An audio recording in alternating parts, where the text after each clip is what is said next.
Okay, we're back at Turner Stadium, TexanLive.com, brought to you again tonight by TexanDrive.com. Right over there at 59 and Will Clayton Boulevard. Pull in there, ask for Bert Brocker. Not one guy does more in this community than Bert.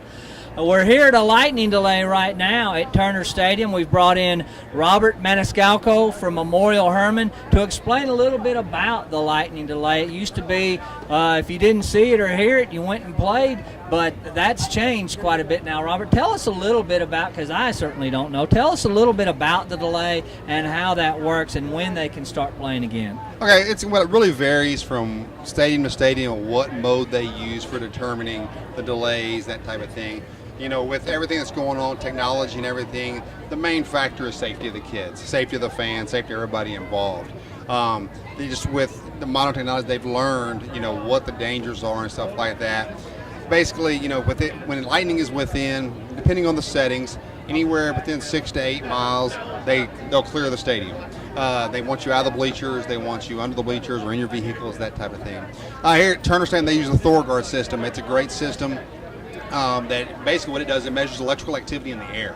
The general rule of thumb is 30 minutes after you see a strike of lightning until you don't see any more. If it strikes again, you go again. The nice thing about the Thor Guard is it measures all that for you. It may be 20 minutes, but it also may be longer than that too. It'll measure the electricity in the air when it's safe to return out, whether it's cloud-to-cloud lightning or cloud-to-ground lightning. And most stadiums, the newer stadiums, have something like that or something very similar, I assume. You know, most of the bigger stadiums will.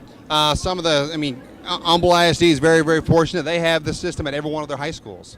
So that's a great deal. Some of the smaller schools, they'll use even smaller things. We'll call it SkyScans, that type of thing. It's a handheld device that measures electricity. It's probably not as reliable. Some people actually still use just the counting method, the old 30-30 rule and stuff like that. I mean, people still use it. Tell us about that, because that's something, if you're a Little League coach or a baseball coach, that's something that probably would be very good for a guy that's coaching his Little League team. Tell us how the counting method works. Well, the counting method, I mean, even though it's still kind of popular, I don't really want to go into how it exactly works, because what they're trying to do is steer away from that. They're steering more around, if you see lightning or if you hear thunder, you should be clearing the field. Because there's too much, you know, how fast do you count, how fast do I count type of thing. So basically the deal is if you see lightning, you need to clear the field.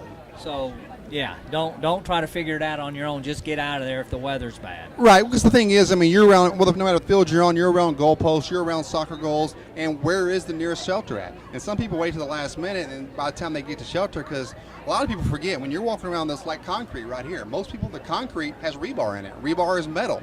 It can be struck and it travels through the rebar. So it's really not just, you know, coming out of the sky and hitting you. It can be coming from the ground up as well. Well, let's talk about a night like tonight. We have the wet field. I know a lot of people immediately think that the turf's wet, it's going to be slippery. That's not necessarily true now. I guess there's a nylon, there's a polypropylene. Just because it's raining doesn't mean the field's going to be slippery, does it? No, not necessarily. I mean, the field is going to be wet, obviously. I mean, as we're wet right here. But it really depends on the type of field you have. If you're on a natural turf field, you know, it's going to get muddy, I mean, depending on the quality of the field and that type of thing. So you're going to have, you know, different issues there. The new field turf fields, they do such a great job of draining with the ground up rubber in them and stuff like that. I mean, just grain. But, you know, you still will have some slippage because, you know, the oil builds up on them just from the humidity and everything else. So there will be a little bit of slippage. Sometimes you'll see kids wear different cleats.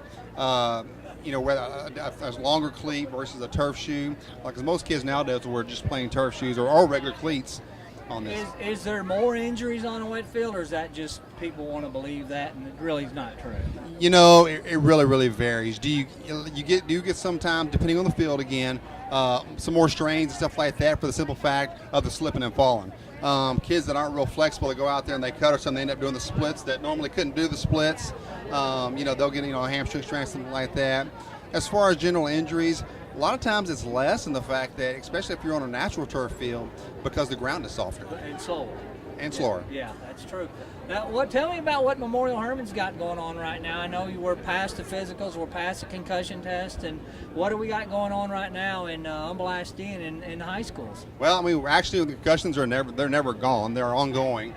We are actually in the process of impact testing, which is the concussion testing of all the Humble ISD middle schools. We've got about half of them done, and we're starting with football this year, getting those kids where there's the most chance of impact. We're doing that, and then just a team physician coverage of the football games, and we're in the middle of football season, obviously. And just all kind of things. It won't going stop. on. I mean, as soon as football season's over, you guys move into basketball, and we got volleyball going on right now. I guess it just doesn't ever stop for Memorial Hermann. It doesn't, and we talk about football, but at the same time, we forget about basketball, soccer, volleyball. Everybody is either in season right now or they're in off season working just as hard. Now, we were talking about concussions, and we talk about the preseason testing that you do for concussions. You'll do that for all sports. You'll do that for basketball. You'll do that for all the sports that people participate in, won't you? Yeah, I mean, just the whole nature of athletics is just gone extreme, if you will. It's bigger, stronger, faster. Football is no longer considered a contact sport. It's a collision sport now. Your basketballs, your volleyballs, your baseballs, those are all contact sports. I mean, if you have watched them recently, you'll see the difference in what it used to be 20 years ago, 10 years ago, and now. Yeah, it is. All right. Well, Robert, we appreciate it. As always, this is our Doc Talk. Always enjoy it. Always informative. And we'll be right back. It looks like they're starting to take the field, and we'll be having some football here.